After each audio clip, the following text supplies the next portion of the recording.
Peace, Love, Liberty Radio version 4.0. Prepare for launch. OTC is go. Packet is go. PTC is go.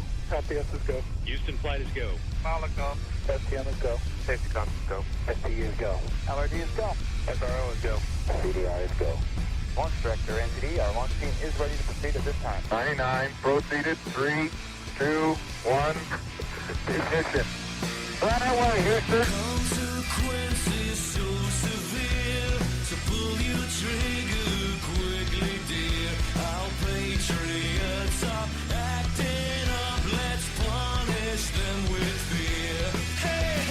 Hey, Hey, it's Peace, Love, Liberty Radio version 4.0.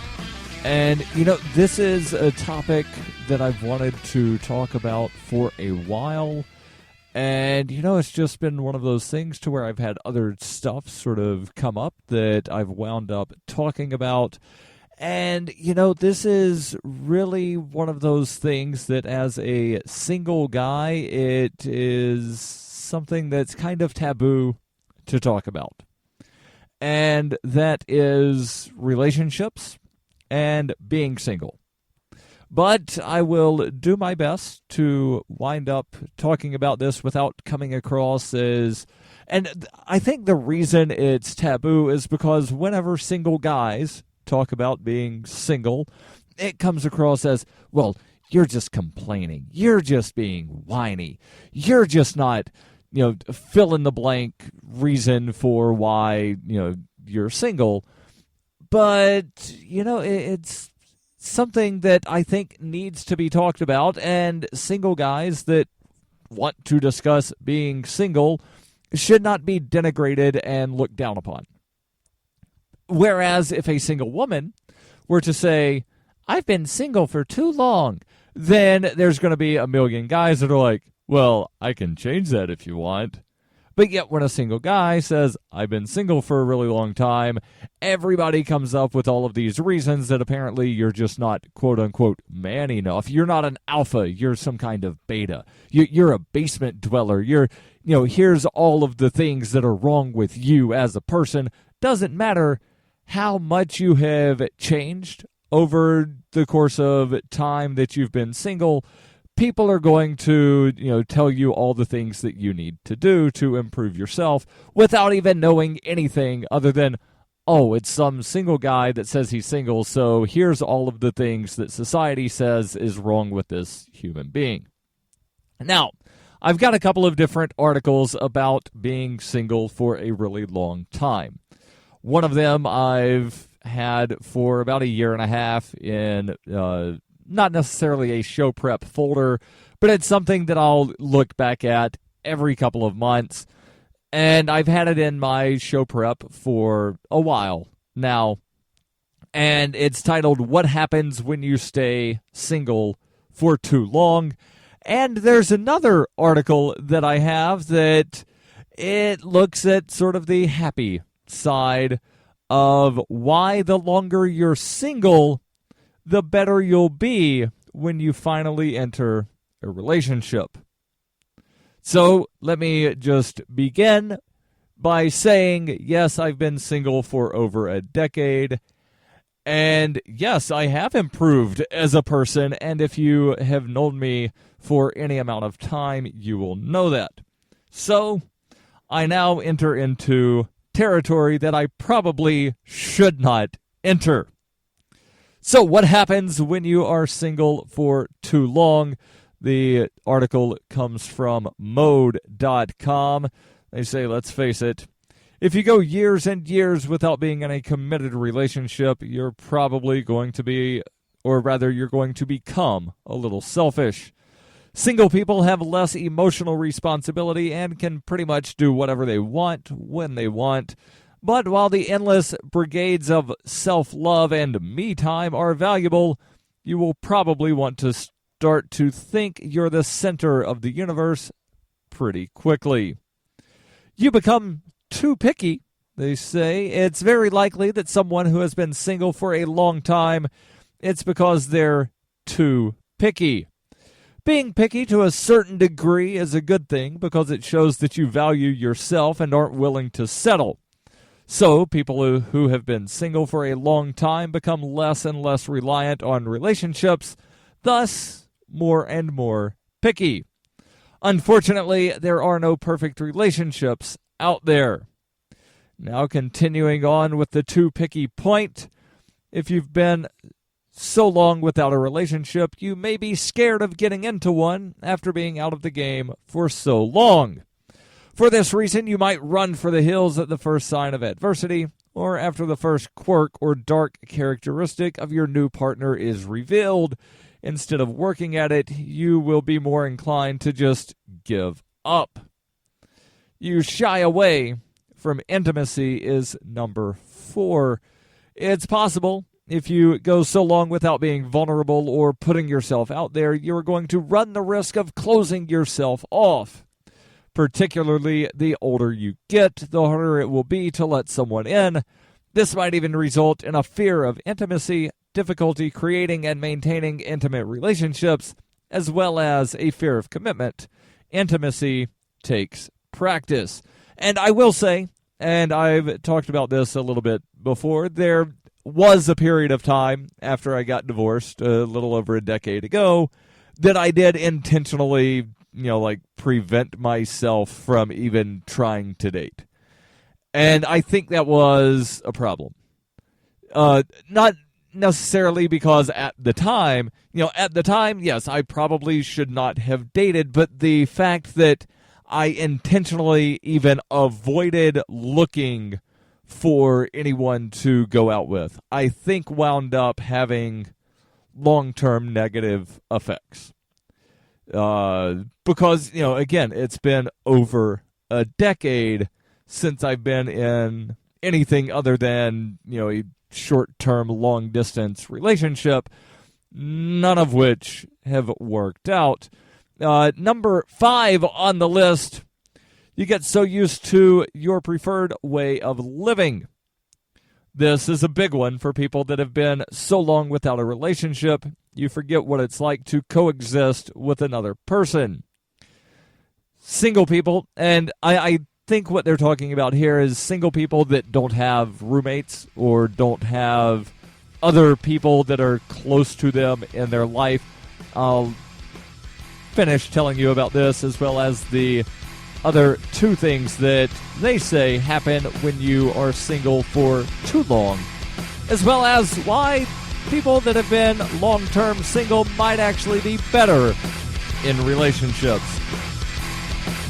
When her plush and comfy life suddenly and unexpectedly fell apart, Brooke and her dog Cloud set out to defy the odds. If this is a man's world, as they say, living on the streets is no place for a young woman. One day she awoke in the redwood forest and realized she had become a hobo, and would ultimately come to know exactly what it means to survive. How to Be a Hobo by Brooke Willett is available from Amazon.com and all major bookstores. Cell 411 is a free app for Android and iOS that replaces government-controlled 911. Cell 411 allows you to preset a group of friends or private organizations to show up in any emergency. Cell 411 is a nightmare for the state because it proves their so-called services aren't needed. Cell 411 has had thousands of installs, and of course it's covered by the BIPCOT no government license. Cell 411 because your friends won't shoot you when you're in trouble. Without the government, who would build the emergency services? You and Cell 411. Get it today at getcell411.com. That's getcell411.com. You're listening to Peace, Love, Liberty Radio with Darryl W. Perry.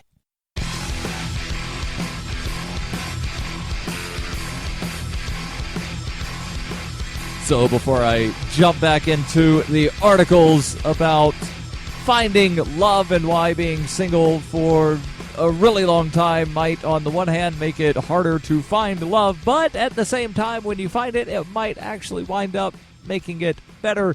I want to make sure that I tell you about a way that you can show me some love. That is, if you enjoy the podcast, you can join the Fans program. Fans are friends, allies, and numerous supporters. You can join the Fans program for as little as $3 per month using Patreon. You get perks. You get ad-free versions of this show. You get ad-free versions of the daily newscast, I do that 7 days a week. You also get the monthly newspaper, FPP News. Yeah, how many newspapers do you wind up seeing nowadays? Not a lot. How many liberty-oriented newspapers do you find? Yes, the correct answer is even fewer. How many can you get in your mailbox every month? Well, I know of only one, that is FPP News. You can get that in your mailbox every month as a member of the Fans program. Head over to fans.fppradio.com. That's fans.fppradio.com. So, people who have been single for an incredibly long time, they have a hard time coexisting with other people.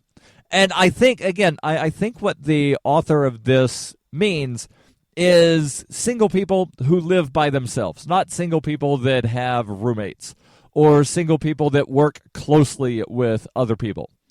But they say single people have grown so used to doing their favorite thing every single time, they can do whatever they want, when they want, and basically operate on their own schedule all the time. Relationships are about learning to communicate and coexist together. When you're single for a long time, you can sometimes lose some of your capacity and habits for caring for other people, and you can't find true happiness until you learn how to care more for others than you do for yourself.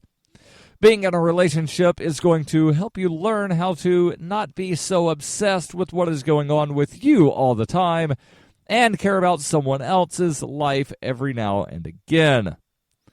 And they conclude here, okay, now that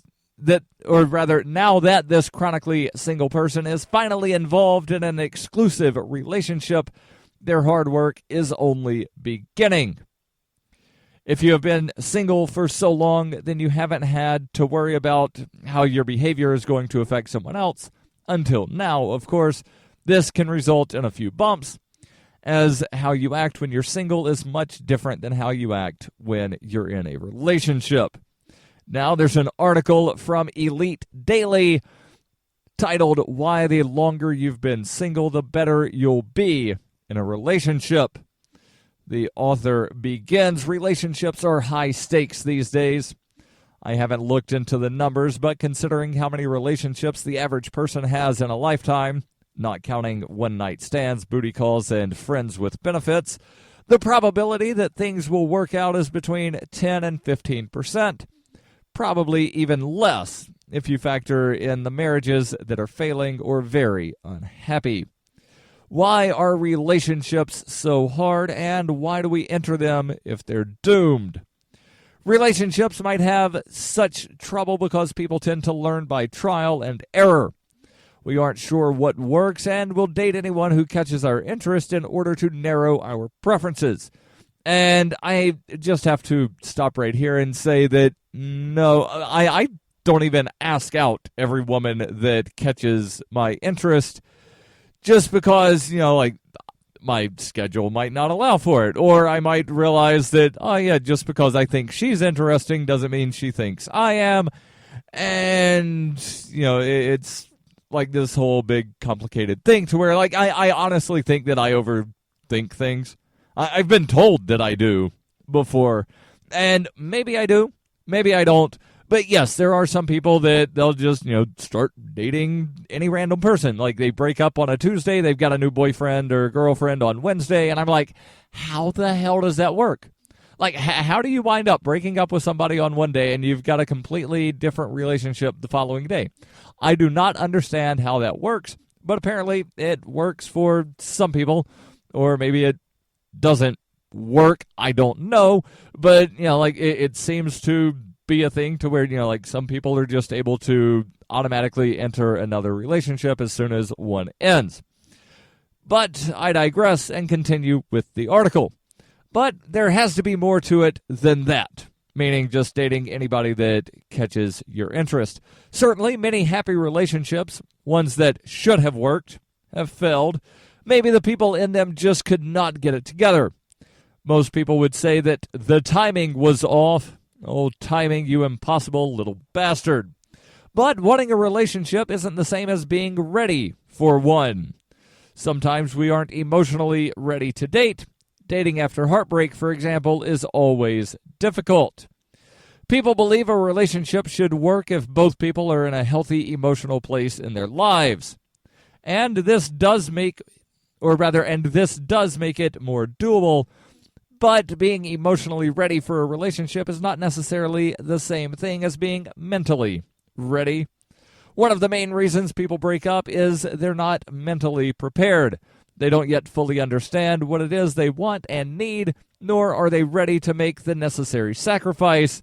You could say they're not mature enough. How could people prepare to make necessary sacrifices if they don't even know what they're sacrificing in the first place? Or what's worse, they don't know what it means to compromise.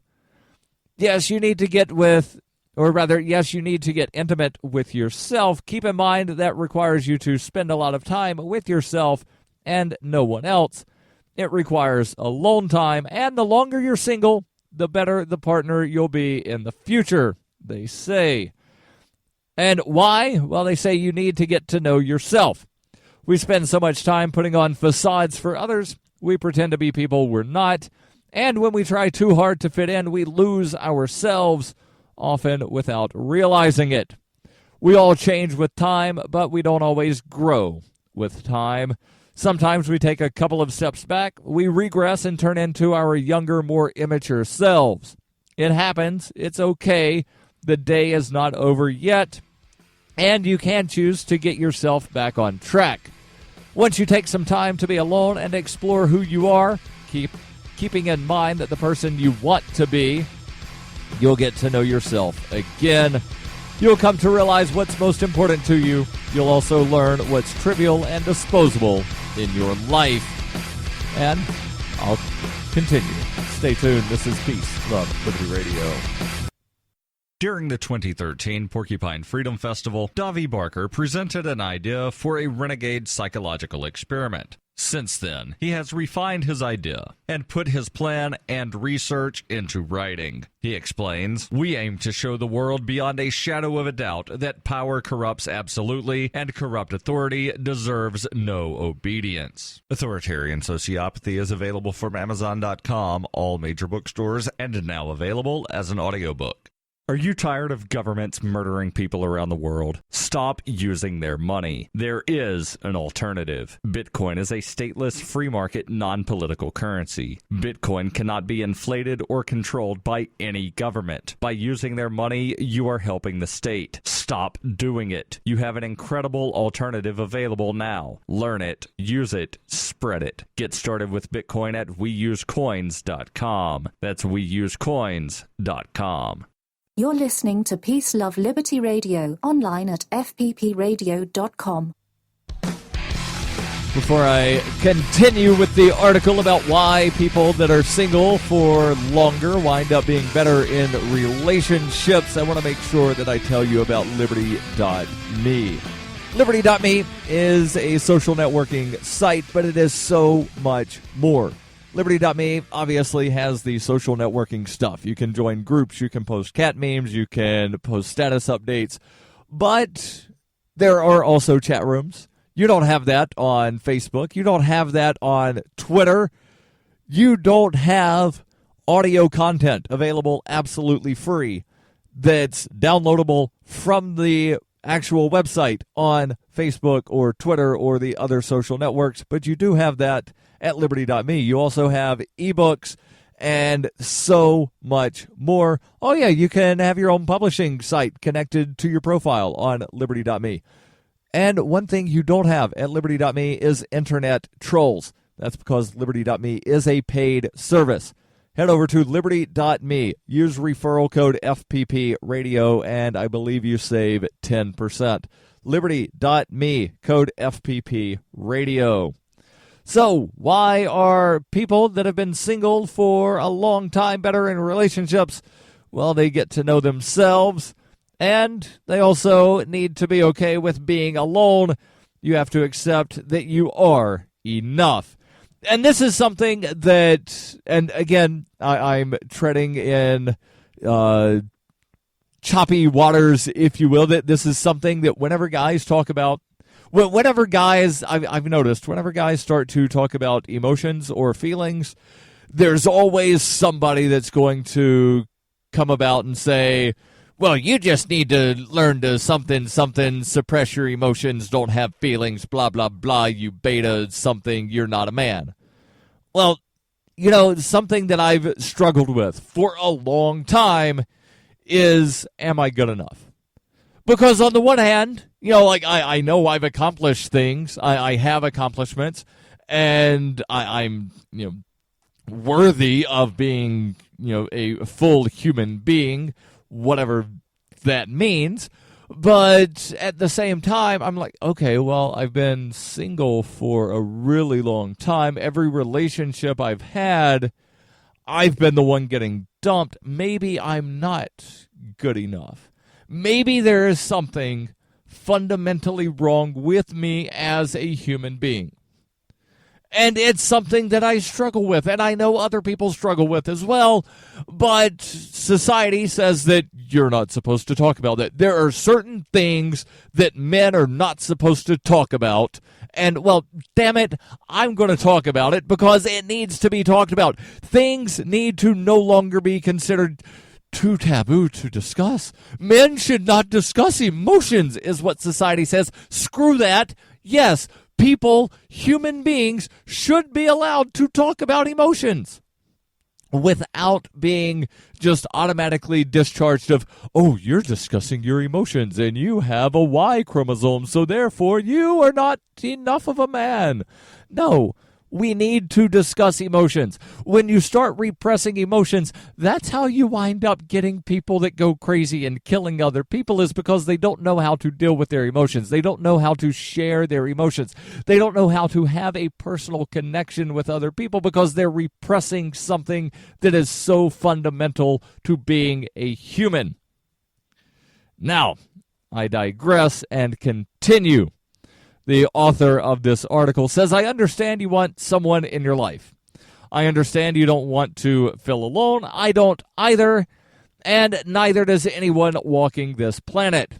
But you should be happy when you're by yourself. Your happiness, focus, and hunger for life cannot depend on someone else.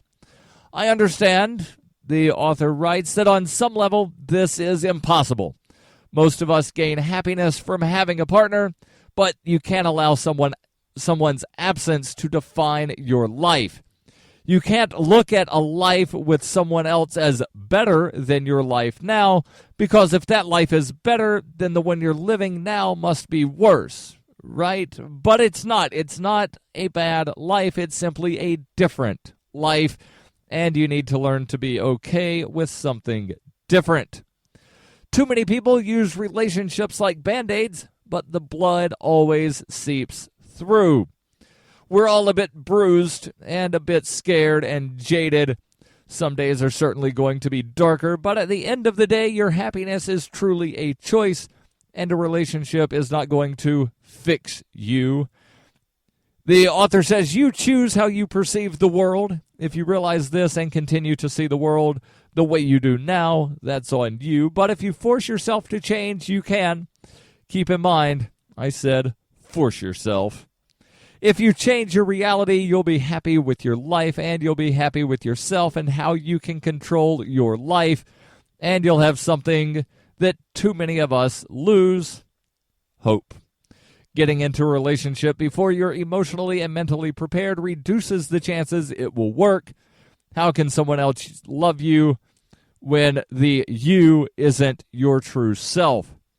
How can you be fully loved when you don't know what love is? The longer you're single, the longer you pause to understand yourself and to create your life with your mind's paintbrush, the more likely your next relationship will be the last one you'll ever need. And speaking about love and the last relationship that you'll ever need, I've got a list here of things about love that make it timeless. And I will go through this. It comes from archetypes.com. And they say, I met a lady who, after her husband had passed away, was not willing to take another shot at a relationship with someone else. She told me she had loved once, and it was so special she did not want to spoil those memories by being with someone else. I'll finish this story and tell you the things about love that make it timeless. It is the year 91,001 BCE. Witness humanity's origins in Hyperchronius, a classic role-playing game for Windows PCs with a story like no other game before. A liberty-oriented experience that is not to be missed. Go to zog.ninja to get your copy of Hyperchronius today. Use the code FPP to get $1 off. Hyperchronius, zog.ninja, code FPP.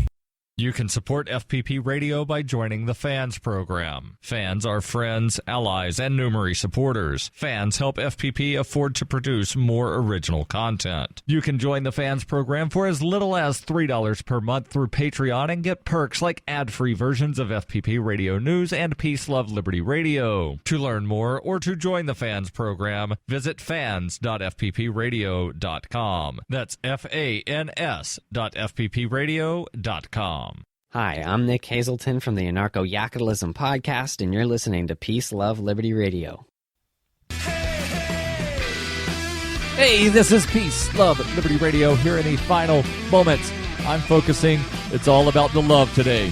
All about the love. And, well, what about love makes it timeless? Well, it's priceless. For one, there's no price attached to love. It's not about money or resources spent in making a relationship a success, but most times it's about the experience, which is so mind-blowing that we are willing to hold on to the thought for as long as possible. It is sincere. It is either you are loved or you are not. There is no other emotion that can be as sincere and revealing as love. When you love someone, it is so hard to conceal your affection.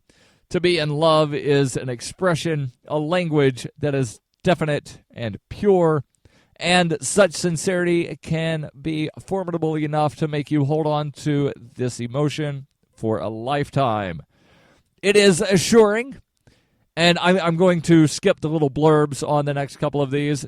Love is assuring. Love is intense. It is remarkable. It's optimistic. Even during the darkest hour, love offers you optimism and positivity. It makes you a believer and disciple that everything good will come to you and work out for the best.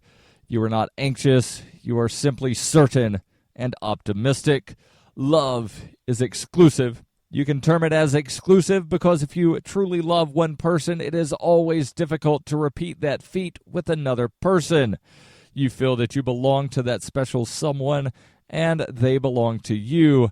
You simply find that person as one in a million and believe that person sees you in the same light.